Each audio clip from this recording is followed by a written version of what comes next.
साधना की गरीब मिर्च पकौड़े वाली दुकान को आज पूरे 5 साल हो गए थे।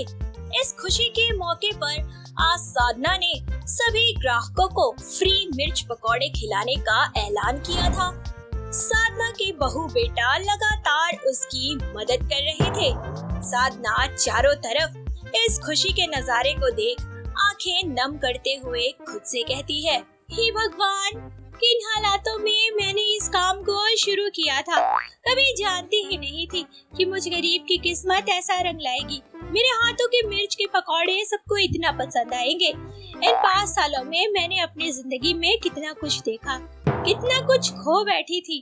कभी लगा ही नहीं था कि जीवन संवर जाएगा, पर अब मैं लोगों को ऐसे ही अपने स्वादिष्ट मिर्च पकौड़े खिलाती रहूंगी। इतना कहकर साधना अपनी 5 सालों की जिंदगी में खो जाती है।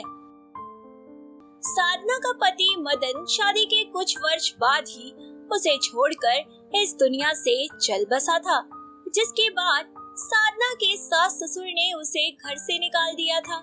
साधना का एक बेटा था जिसका नाम रोहन था, जो कि बुरी संगत का शिकार बन गया था।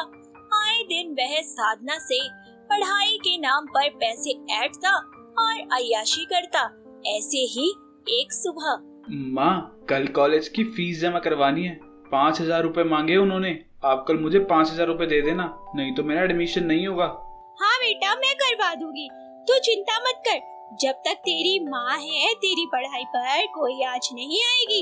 इतना कहकर साधना वहाँ से चली जाती है और रोहन पढ़ाई करने का ढोंग रचाता है। वहीं साधना मन ही मन सोचती है, हे भगवान, अब मैं क्या करूं? मैं तो सेठ जी से पहले ही इतना कर ले चुकी हूँ मेरे बेटे की पढ़ाई के लिए, और घर के काम करके भी लोगों का उधार नहीं चुका पा रही हूँ, और अब रोहन की कॉलेज की फीस भी देनी है। भगवान कोई रास्ता दिखा, मेरे बच्चे की पढ़ाई पर कोई आँच न आए। साधना जैसे तैसे रोहन को उसकी फीस के पैसे देती है। रोहन उन पैसों से जुआ खेल लेता है और घर आता है।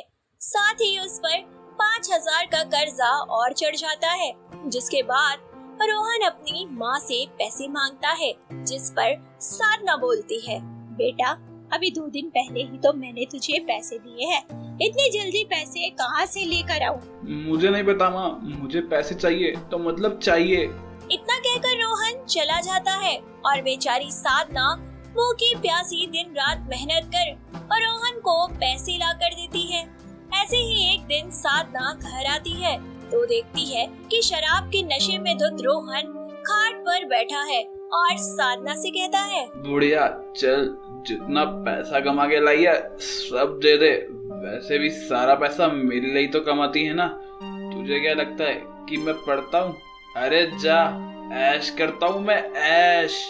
रोहन, मैं दिन रात मेहनत करके तुझे पढ़ाने लिखाने के लिए ये सब कर रही हूँ, और तू बुरी संगतों का शिकार हो रहा है। मैं कभी सोच भी नहीं सकती थी कि तू ऐसा निकलेगा। इससे पहले साधना और कुछ कह पाती, रोहन वहीं गिर जाता है। बेचारी साधना अपने बेटे का ये हाल देखकर पूरी तरह टूट जाती है। वक्त गुजरता जाता है। साधना के घर के हालात अब और भी बुरे हो जाते हैं। रोहन अपनी पसंद की एक लड़की से शादी कर लेता है, जो बेहद घमंडी और एक नंबर की कामचोर थी। बहू के आने के बाद तो साधना की जिंदगी जैसे नर्क ही हो जाती है। ऐसे ही साधना गांव की एक सेठानी कमलावती के खेतों में मिर्ची तोड़ने का काम करने लगती है। एक शाम साधना मिर्ची तोड़कर जब कमलावती के घर जाती है तो कमलावती उससे कहती है, अरे साधना, आज मेरा मिर्च के पकौड़े खाने का बड़ा मन कर रहा है। तुझे बनाने आते हैं क्या? जी आते हैं। तो ठीक है, मेरे लिए बना दे। कमलावती की बात सुनकर साधना जल्दी से उसके लिए मिर्च के पकौड़े बना देती है, जिनको चखकर कमलावती बोलती है, अरे वाह साधना, वाह, अरे तेरे हाथों में तो जादू है, जादू। सच में आज तक कितने बढ़िया मिर्च के पकौड़े नहीं खाए मैंने। अरे तू इतने अच्छे पकौड़े बनाती है, मुझे तो पता ही नहीं था। सच में अगर मुझे पता होता ना तो मैं रोज तेरे हाथ के पकौड़े खाती। जी जी मालकिन। ये ले, मेरी तरफ से रख ले, छोटी बहन समझ के दे रही हूँ, और कभी भी किसी चीज की जरूरत हो ना तो बेझिझक कहना।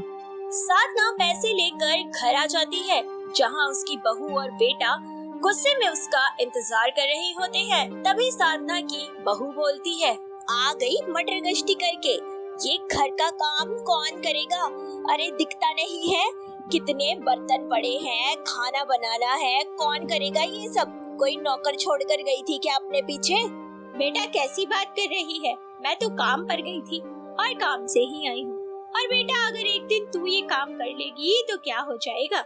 अच्छा, मेरी बीवी काम करे और तुम आराम से घूमो? माँ कभी नहीं, चुपचाप जैसा मेरी बीवी कहती है वैसा करो। आ गई बात समझ? पर बेटा मैं भी तेरी माँ हूँ, मैंने भी तुझे 9 महीने अपने पेट में पाला है और 9 महीने आई हुई तू अपनी बीवी पर ध्यान दे रहा है, लेकिन अपने माँ पर ध्यान नहीं दे रहा जिसने तुझे पाल पोस कर इतना बड़ा किया, उसका जरा ख्याल नहीं तुझे? अपनी ये सारी बातें ना अपनी जेब में रखो माँ जी। आ गई बात समझ में? काम करना है तो करो वरना इस घर से चलती बनो। और ये क्या है, इतने सारे पैसे कहाँ से मिल गए आपको? अच्छा जी, अब आपने चोरी चकारी करनी भी शुरू कर दी।